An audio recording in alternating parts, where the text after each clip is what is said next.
Okay, our next speaker is Therese Johnson with the Rocky Mountain National Park. She's got a bachelor's degree in wildlife biology and a master's in rangeland ecosystem science, both from Colorado State University. She's worked in the National Park Service since 1983 on a wide variety of subjects, including the thing that she's working on mostly now, which is looking at the elk habitat, including Aspen, Willow, a variety of other things, both in developing a management plan for Rocky Mountain National Park and now, as we like to hear, implementing that plan on the park. And with that, help me welcome Therese Johnson.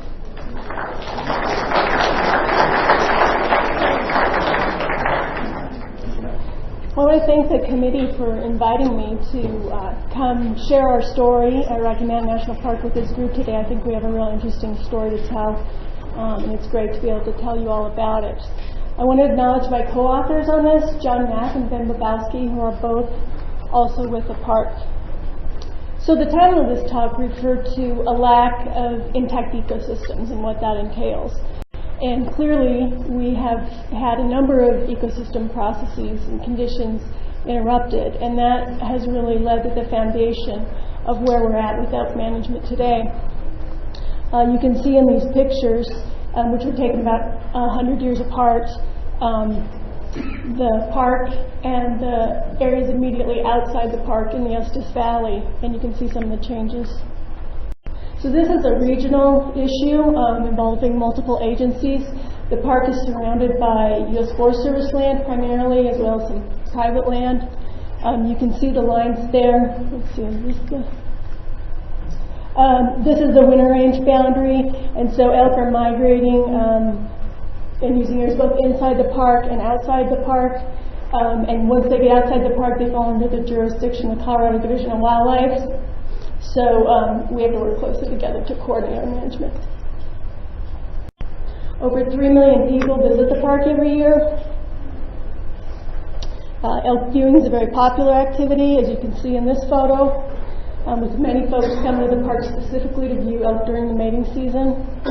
And tourism, which is linked to park visitation, is vital to the economies of the two gateway communities.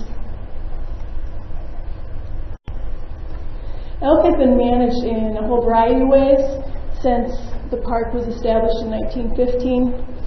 And few folks have referenced Park Service management, so that has changed over that time, and that is changing. By the time the 1990s rolled around, the elk population had grown significantly after 25 years of no management control that ended in the 1960s. So at that time, there were a number of issues going on, and those issues caused us to rethink where we were at with elk management.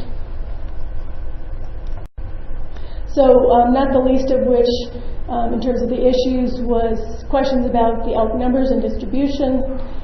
Important factors here were the lack of a full complement of predators, namely wolves, and also development, especially on the winter range in areas in the town. Our elk are highly habituated. Somebody earlier mentioned elk staying away from the roads. Our elk go toward the roads as they're looking to see if people have chips or Cheetos or something to hand out. So this has led to a variety of problems, property damage, traffic problems, and safety, many of which happen in the town of Estes Park, but also to some extent in the park. There's also this concern about changing vegetation conditions, especially in Aspen and Willow, and concern about beaver populations and their decline and related changes in hydrology. And overall, just impacts about concerns about impacts on biological diversity and ecosystem integrity. So in response to these issues, in recent years, we've gone through a process that has led to where we are today with managing elk. We started with a research phase, which was followed by a 4+ year interagency planning process. And then that plan was finished in early 2008, so for the last 2.5 years, we've been working on implementation. So in 1994, we began an integrated research effort which was aimed at trying to gain the scientific information that we felt we needed to reevaluate elk management in a current context and move forward with some management decisions. And so among other studies, an important part of this program was jointly funded NPS-USGS research initiative that was led by Francis Singer. Involved 21 different investigators doing 15 studies that were interrelated. And there were a variety of study topics, but they could be loosely categorized as you see here. So elk population studies, vegetation conditions focusing on aspen, willow, and upland shrubs and grasslands.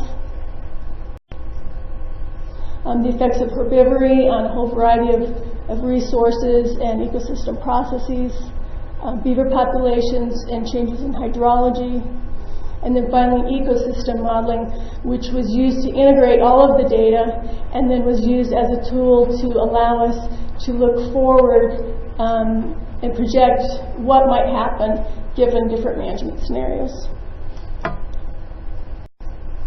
So I'll review briefly just a little bit of what we found. The population is larger, less migratory, and more concentrated than it would be under conditions with an intact ecosystem, including wolves. So the population grew following the end of management controls in the 1960s, and hit a peak population size in the early 2000s, which ranged between 2,700 and 3,400 elk, with 1,000 of those wintering in the park. Very high densities, the highest reported in free-ranging populations, and also a significant number of elk percentage of the population that was not migrating. They were staying on the winter range during summer. So what has research told us with aspen? We've seen a decline in aspen stands on the Elk Range, where we now have primarily even-age stands that have had no regeneration, in some cases for many decades. With this, an increase in dead trees, along with a decrease in larger trees, which over time, in the absence of management, we would be expected to potentially loosen clones. In willow, the studies also documented substantial decrease in willow cover, especially on the elk winter range, decreased size and growth with a transition to shorter plants. So we're seeing a conversion from the taller willow communities to short willow communities, such that in some cases, like the photo here, let's see, we have small plants, or in some cases even just single stems that are actually old plants that have just been suppressed for so many years. With beaver and hydrology, we saw a greater than 90% decline in beaver numbers on the Elk Range between the 1940s and the late 1990s when this work was done. It's primarily due to trapping, actually, but a variety of causes were involved. At this point, competition with elk is the main thing that's preventing beaver from being able to become reestablished. And along with those beaver declines, we've seen a fairly large decline in surface water in those areas too. So our planning process began in 2003. It was an interagency process, took us 4+ years to complete. I'll only be able to briefly highlight a little bit of it here today. So we've had a few references from folks today to Park Service management, and many people have the idea that the Park Service requires a hands-off management policy. And certainly there have been time periods where that was the most common policy. But our management policies actually do talk about and recognize the need for actively managing when conditions or ecosystem processes have been disrupted. And so that was the focus of this planning effort. You can see that the purpose of the plan to reduce the impacts of elk on vegetation, restore the natural range of variation in both the elk population and plant communities, and then at the same time to continue providing for elk viewing opportunities. In the plan, we defined a number of objectives, which included objectives to the elk population. We're looking for population size that ranges from 1,600 to 2,100 elk, with 600 to 800 of those wintering in the park. We would like an elk population that migrates off the winter range during summer so that those plants have a chance to grow. In Aspen, we're looking for 45% of the stands on the elk concentration areas regenerating. So, in other words, that would be having trees in the stand that are greater than 2-inch diameter and at least 1.5 to 2.5 meters in size. And we'd also like to see a shift in stand structure so that the majority of the plants are a small diameter at breast height. Some of the plants are medium diameter, and only a few of the plants would be large diameter, rather than what we currently have, which is no small diameter plants that ever reach breast height. In Willow, we're looking to increase willow cover to 31% in the suitable willow habitat.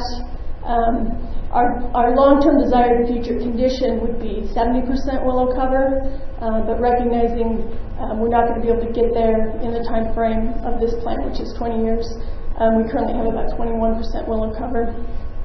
So we try to be conservative there in our goal. We'd also like to see willow height increase by at least 20% and offtake or consumption not to go greater than 35% on the willow. So one of the keys to the success in our planning process, we feel, was basically broad agreement, broad support for the idea that some kind of active management was needed. So we really had the public there with us on that, especially with the idea that we needed to reduce elk numbers. That said, once we got down to talking about, well, specifically what should we do, then it became very contentious. Lots of controversy. So our final selective management action includes, or management alternative includes, a variety of methods that we'll use in combination. In these first couple of years, we focused so far on the lethal reduction and on fencing in Aspen and Willow communities. Moving into implementation, so the plan was finalized in early 2008, so we've been at it for about 2.5 years now. The plan was designed based on a framework of managing adaptively. So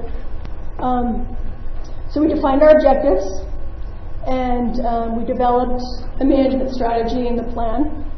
And now as we move forward with implementing the strategy, it will be important that we monitor ecosystem responses so that we can determine whether what we're doing is working and then go back and refine the strategy as needed.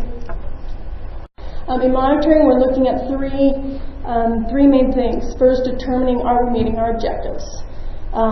These would be for resource conditions. We'll look at both at variable time scales, variable spatial scales.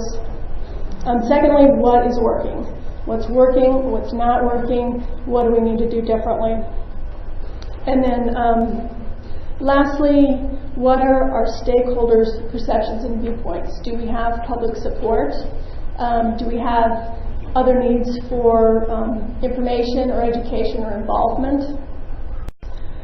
Okay, for population reduction, that's done mainly via shooting or culling, which is done by agency staff and volunteers. We target female elk. In addition to that, in these last few years, we've darted some elk and euthanized them, which was part of a research study designed to learn as much as we could from those elk that we were taking out of the population, looking at CWD live test and fertility control agent in hopes that this will provide good management information in the future. We've removed 82 elk so far using both of these means. And the number of elk that we remove in a year is variable. So that'll be determined each year based on a population assessment, which is done using population modeling. And that modeling incorporates population estimates, incorporates results of hunter-harvest outside the park, culling inside the park, known mortality from chronic wasting disease, population dynamics, etc. So there are a couple of key factors in establishing the culling program successfully. First was a partnership with the state that we developed right after the plan was finished. Actually, we've been working with them through the planning process, but we developed a partnership with them in actually implementing the culling to take advantage of their expertise. And we also developed a comprehensive process for letting volunteers participate in the culling, and that was based on strong public demand during the planning process.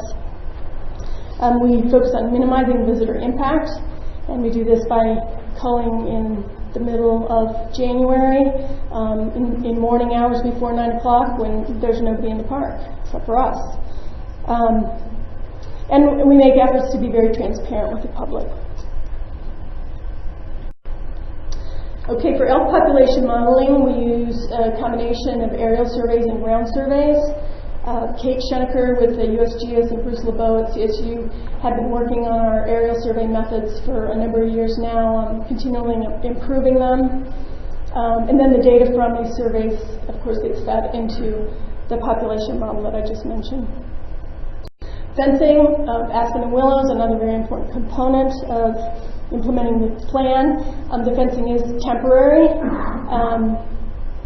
but we won't be taking it down until monitoring has shown us that plants have been restored to some reasonable level, and so that means fences will be in place for 10 to 20 years.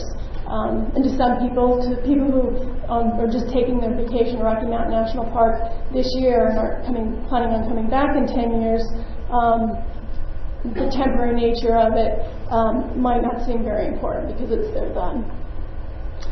This map shows where we've fenced so far. So this is what we call the core winter range, where the concentration areas in each of these polygons is a fence of one sort or another, just colored differently for the year they went up, and whether they're aspen or willow. So the plan calls for fencing up to 600 acres, and so far, just in the last couple of years, we've done 46 acres in aspen and about 145 acres in willow. In aspen, we've got 10 fences up so far. We determined the fence priorities or selected fence locations based on need, as well as an assessment of how well we thought the stand could respond. We've picked stands that vary in size from nearly single trees, or fences that are well less than an acre, up to about 10 acres is our biggest fence. And they have variable conditions. So some of them have lots of sprouting already. Others have limited sprouting and might need prescribed burning or mechanical treatments, something along those lines to stimulate the suckering. In willow, we've got 8 fences up. These are bigger, ranging in size from 5 to 30 acres. Again, current conditions are variable, so we've got some places where there's a fair amount of living willow, and all we really need to do is reduce the herbivory, and the willows are going to grow. Other places where there really aren't any living willow left, or if you go through there and look real hard, you might find a small plant here or there that's usually 90% dead but might be hanging on. So in those kinds of places, we're going to need to plant willow. We worked with Linda Ziegenfuss, who's with USGS, to design and establish a monitoring program for vegetation. It's a stratified design so that we can look at changes in conditions inside and outside fences on the core winter range, as well as looking at the broader winter range conditions. And we'll be measuring parameters here that are linked to the objectives I talked about earlier. Redistribution, non-lethal redistribution is something we haven't done yet, but we're currently working with USDA Wildlife Services to develop protocols. We have three main objectives here for non-lethal redistribution. One is, that I mentioned a few times already, getting the elk off the winter range during summer so that those plants can grow. Secondly, in some locations, making elk available to hunters outside the park. So you've got the hunting pressure going on outside, and we'd like to put some pressure on them inside, at least so it doesn't make it, so the park's not a real easy, obvious refuge. That's going to be challenging. And then finally, reducing elk concentrations to protect patches of vegetation, which we anticipate, in the best case scenario, may help us minimize the number of fences. If not that, maybe it would be a tool that we could use when fences start coming down so that those stands aren't immediately hammered, or that they get some level of protection. Restoring hydrology is going to be really key to the whole restoration of Willow. And so I mentioned the beaver decline. The question is, will the beaver recolonize? So the hope would be that as the vegetation becomes restored, that beavers that are in the area would move back on their own. If that doesn't happen, then we'll need to look at bringing beaver in. If we find that the vegetation is not growing just by being fenced or the other treatments, and feel that water is the problem, we'll have to look at other ways of amending the water, such as putting in dams, artificial dams, which is done in Yellowstone. So what will success look like? First, just on-the-ground results. Are we meeting our defined resource objectives? Beyond that, we would like to have a sustainable elk, beaver, water, willow system. With no illusions that it wouldn't require continued management, but we'd like it to be sustainable at an achievable level of management, which presumably would be less intensive than we'll be going through in these coming years. And then a balance between elk, vegetation conditions, and other species would be reflective of success on the ground. But beyond success on the ground, we're also looking for a successful process. So what would this look like? Informed and supportive stakeholders who understand what we're doing, understand the need for management and how our actions fit in, and who feel like what we're doing is acceptable and appropriate. Continued strong cooperation with the state, adequate resources, staff, and volunteers to continue a management program that's sustainable. Of course, we'd like to avoid any impacts on Estes Park and Grand Lake, other local economies, and maintain the ability to adapt to societal changes. So education and stakeholder involvement are going to be really key to gaining stakeholder understanding and public buy-in. So this is something that we're really going to focus on. We recognize the trade-offs in intensive management. Many folks out there don't like the idea of animals being killed by management in national parks. Most folks, when they come to a national park, don't expect to see big fences on large scales. And so it's really going to fall to us to make sure that we can convey to visitors and other stakeholders and give them an appreciation for the positive trade-offs. So ecosystem balance, things such as habitat improvement, supporting greater biodiversity, and increased recreational opportunities. So better fishing, bird watching, the opportunity to see other animals in their native habitats. We face multiple challenges, of course. I've talked about the role of managing with other agencies and stakeholder understanding. And in addition to this, we're dealing with competing and changing social values. So when kids these days are happy to stay home and play on their Xbox, does managing elk in a national park mean anything to them? And then the need to move forward with management decisions despite incomplete knowledge. A variety of uncertainties that we're facing. First, chronic wasting disease. We know relatively little about the role of chronic wasting disease in our herd, and as we learn more, we're going to need to incorporate that. Situation changes. Somebody mentioned this morning wolves moving in. If wolves move into Rocky, we would adapt our management accordingly. Bigger changes such as bark beetles,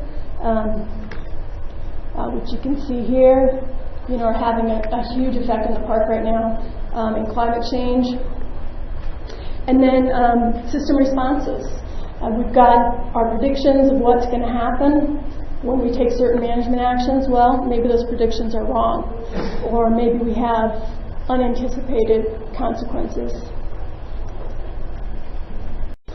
So we've spent a lot of time in the preparation stage and laying the groundwork to get to where we're at with elk management today. So long-term success is going to take persistence. For one thing, we have no illusions that we're going to get to the end of the 20-year time period and say, oh, it's all fixed, we're good, and be able to go home. We expect we'll be managing indefinitely into the future. Management flexibility is going to be important, an informed and engaged public, and then finally science-based decision-making.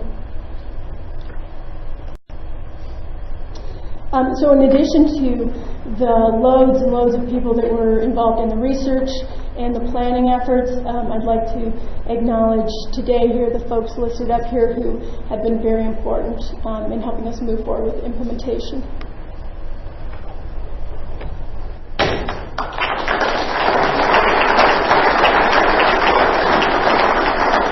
We have time for a couple of questions.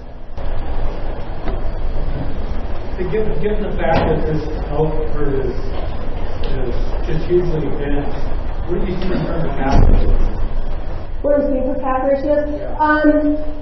Earlier, say 10 years ago, the ratios were up around 25 to 100 cows.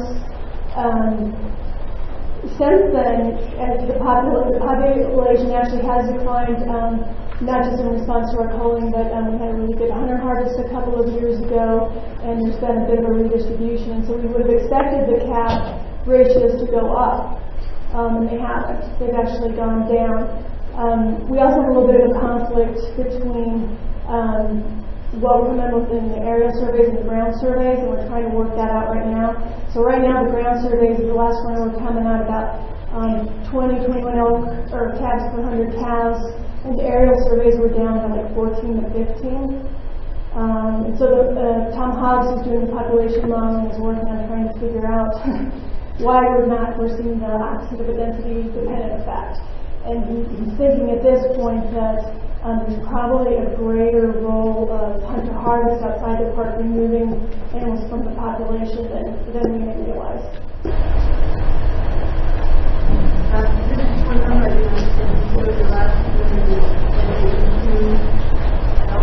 Right, so so we use this so 82 animals, I'm not sure if you understood this, we take it out of the population through culling. The population size, and this is just on the winter range, the population size in winter is actually now down around 600, which is within our population target for a whole variety of reasons. So the modeling is designed to make predictions of if we remove this many elk, this is what we would expect given the ongoing population dynamics and this and that. And so we're at this maintenance level right now where presumably removing those elk are hopefully additive mortality, not replacive mortality, and that's what we need to prevent additional births from pushing the numbers back up. Maybe one more. How do you determine which female? So, it's interesting. someone mentioned earlier, hunters aren't going to select the same way wolves do. And so ultimately, a lot of what we're doing is trying to mimic wolves, what wolves would do. At this point, the focus has really been just on getting the culling program going, having the public support, which we have had public, positive support in the media. We haven't had any protests or anything like that. And they're just taking the cows that are available, of whatever age. Ideally, moving into the future, I would love to see us getting into a point where we're selecting animals in a way that tries to mimic wolves. Thanks.